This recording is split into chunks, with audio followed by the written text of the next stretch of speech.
Hey, welcome back. This is the second video in the series on chapter 5.7. Okay. So previously we talked about the 5 different methods for doing triangle proofs to prove that 2 triangles are congruent. Okay. And then once we've established that 2 triangles are congruent, then we can claim that any pair of corresponding parts would be congruent too. Right. So here in question number 2, we have 2 triangles which share a single point R. Okay. One thing I notice is that these are right triangles. So that's already kind of making me lean towards the hypotenuse leg method for my proof. Okay, so let's just check to see. Okay, RS and RU, those are the hypotenuses and they have matching marks. And then RT and VU are legs and they have matching marks. Okay, so it does look like I will be able to use the hypotenuse leg theorem. Right, we don't have a whole lot of space, so I'm just going to stick a post-it note here and then do this proof. Okay, so statements, reasons.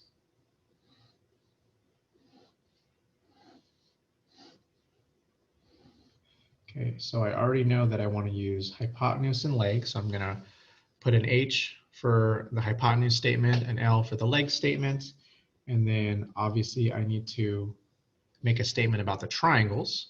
Okay, so that's 1, 2, 3 statements. And then my last statement is going to be about this particular pair of parts. Okay, so what we're trying to prove is that the side TS is congruent to the side VR. Okay. All right, so let's go ahead and name those hypotenuses. It was RS and RU. Okay. RS is congruent to RU. Okay, we can write given since the marks were already there. Okay. Next, we'll go ahead and write a statement about the legs. So that was RT and VU. RT is congruent to VU. Again, the marks were already printed or given on the diagram.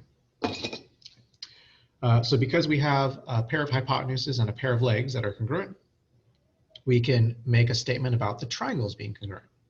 Okay.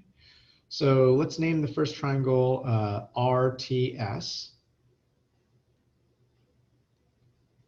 Okay, so I went from the smallest angle to the right angle to the other. So U is the smallest angle here.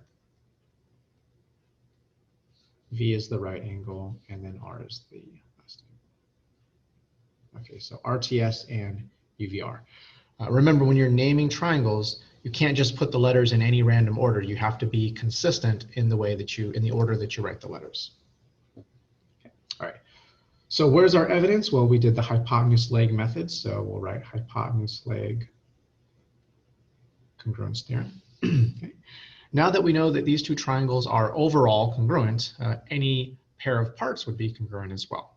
Specifically TS, which is the short side, and VR, which is the short side there.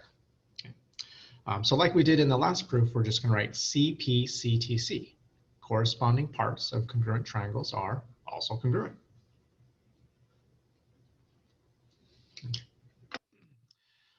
Okay. All right, that'll end this video.